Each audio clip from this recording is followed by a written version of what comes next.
Игнажден, българската патриаршия чества паметта на Свети Игнатий Богоносец на Игнажден според православния календар в България. Празникът е познат и като Млада година, Нов ден, Млад месец, Полаз или Полазовден в различни части на България. Каква е историята на Свети Игнатий Богоносец? Свети Игнатий е детето, посочено и прегърнато от Исус Христос, когато апостолите спорят за първенство. Свети Игнатий е мъж апостолски във всичко, който грижливо управлява църквата в Антиохия, особено през време на гонението при император Домициан. Свети Игнатий завършва живота си с мъченическа смърт в Рим. Какво се прави на Игнажден по традиция? Марийке, хайде ставай вече. Ех, мамо, тъмно още. Тъмно е, ма днес е Игнажден. Имаме много работа да свършим преди слънцето да е изгряло. Ставай. Ставай, се обличи. Хайде, ставай и се обличи и иди да замесиш колачетата. Пък аз ще изчистя огнището. Добре, мамо, да не забравим едно да оставим за бъдни вечер. Няма да забравим, няма. Ставай.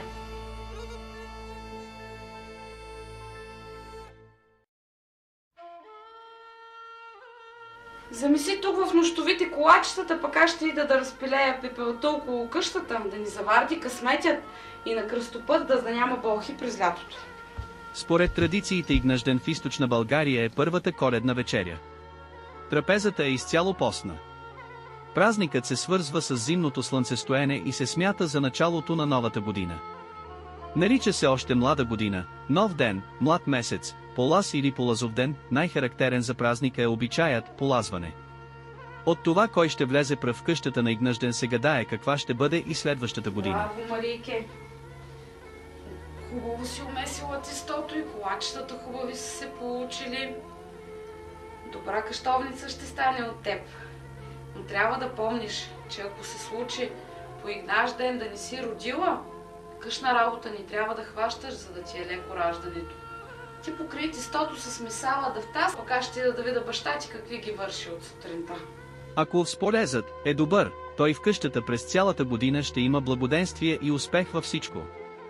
Когато сполазникът влезе в двора, той поздравява с новата година и преди да влезе в къщата взима от дръвника някоя пръчка. С нея разбърква огнището и пожелава, колко искрици, толкова яренца, агънца, теленца, кончета.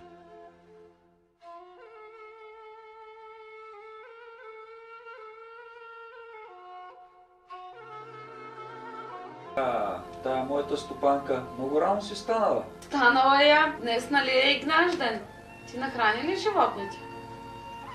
Хвърлих на кокошките от житото, дето го вари с нощи. И ги заградих с червения пояс, да ни ходят да снасят яйца по комшиите.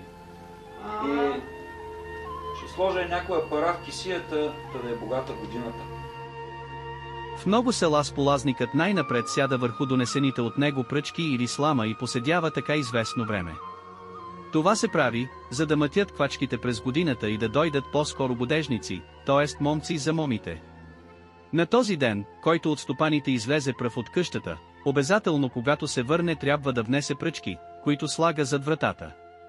След това стопаните замесват тесто за колаци. Но някога това се е смятало за толкова важно, че стопанинът на дома още в навечерието на празника се пременявал и отивал да покани грижливо избран гост. Защото народното вярване е, че ако първият гост е човек с късмет, неговото благоденствие ще споходи и дома за цялата година. Затова в различните местни наречия гостът се нарича спохожняк, полазник.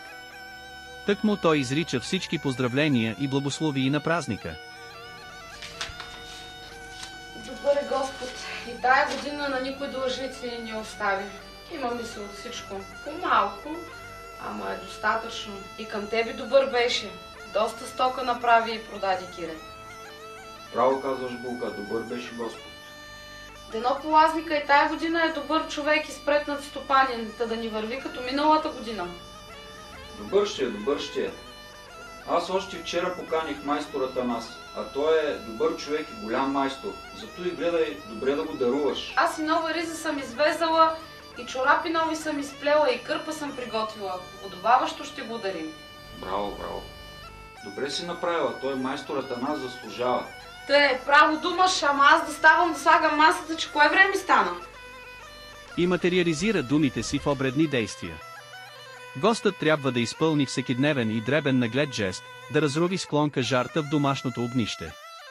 Но това е свещенодействие, което разпалва по магически път небесния слънчев огън, за да дари с нов живот и плодородие земята. Затова още с влизането си с похожнякът ритуално пита домакините, славите ли млада бога. Има предвид слънчевия бог, с чието ново раждане се свързва коледно-новогодишния период в фолклорната култура. Цялата обредност на Игнажден предначертава благоденствие през новата стопанска година. Ритуалите започват от ранно утро край огнището и продължават на празничната трапеза от обяд до вечерта. А в някои райони обредността продължава и през цялата нощ. Всеки от обредите е магическо предизвикване на плодородие за земята и родитба за добитъка. Има обичай да се сеят символично вътре в къщата житни и ечемичени зърна с благословията за плодородие. Плодове и орехи се посипват около най-свещеното място в дома – огнището. Каква маса сте наредили? Браво, и виното си със стил да налееш, че то Ще не ми донесо. остана време. Браво. Ще да се премина, че тук виж полазника дошъл, да викам децата да дойдат при тебе. Да, че той всеки умнище. Марийке! Петко, я бързо да отивате при баща си на масата. Айде бе, къде ходите? Идем. Всичко е истина. Сядай. Ай сега мъжа, запалия. Тая свеждица, което ни изгори тази вечер, ще я запазим за бъдни вечер. Ще я сложим на трапезата заедно с житото.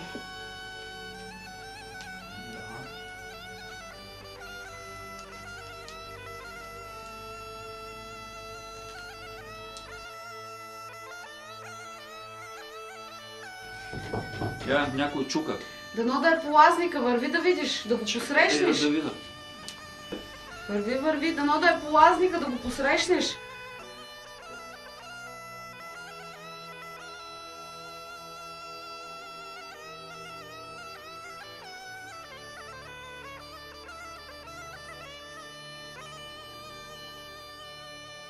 Майсторе, добре дошъл. Кога те чакаме? Да ви честита младата година. Благодаря. Заповядай, че ни чакат вътре.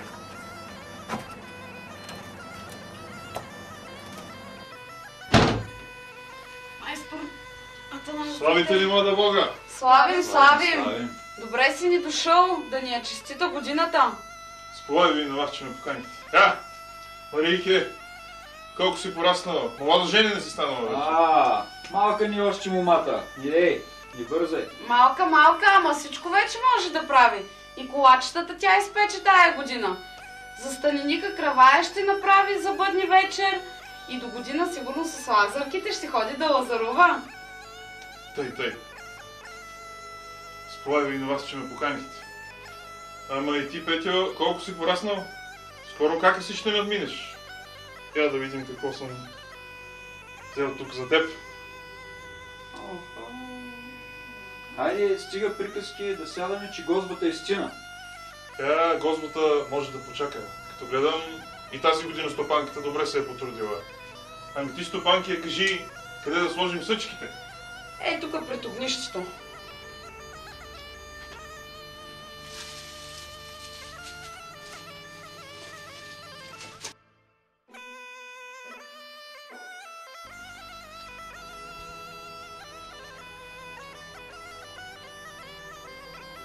Много пиленца да се излюбят тази година и кокошките всеки ден по едно яйце да снасят.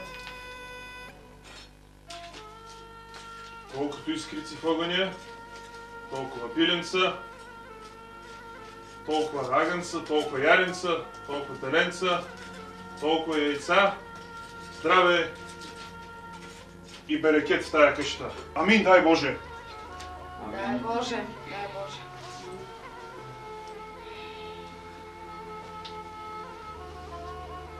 Жив и здрав да си, майсторе, че и тази година дойде в дома ни, да ни е пълна къщата.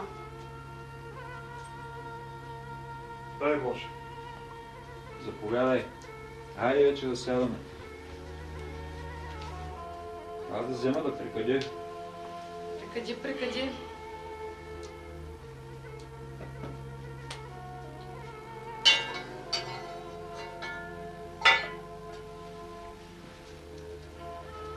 Айде, да сме живи и здрави, Бог здраве да ни дава. Амин.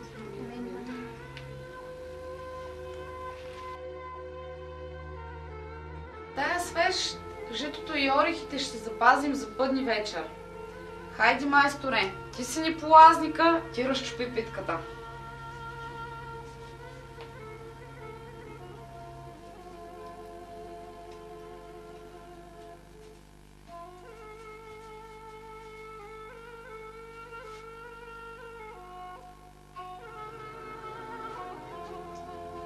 Марийке, на теб най-голямото парче се падна. Ти ще имаш най-много късмет през годината. Дай Боже.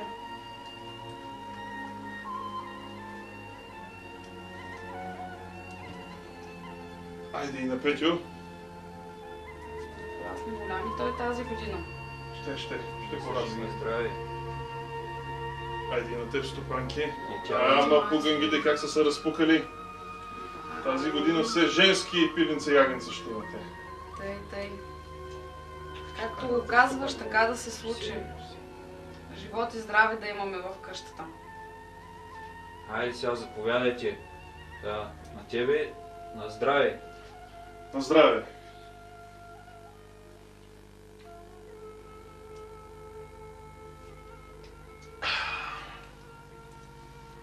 На здраве, да сме живи и здрави. Да, Боже. Плодове се даряват на първия гост, който споходи дома на този ден. В по-ново време само случайността определя кой пръв ще дойде в дома на Игнажден. Група обреди са отправени и към обновление в семейството. Където има отраснала дъщеря, ритуално се предвещава нейната женитба през новата година. Към това е насочена магическата сила на таен магически обред за замесване на тесто с любовни билки. Това тесто не се пече, а се оставя да се изсуши в продължение на 12 денонощия. Всяка сутрин тестото се пренася в следваща къща и всяка нощ около него се събира група жени, които го пазят.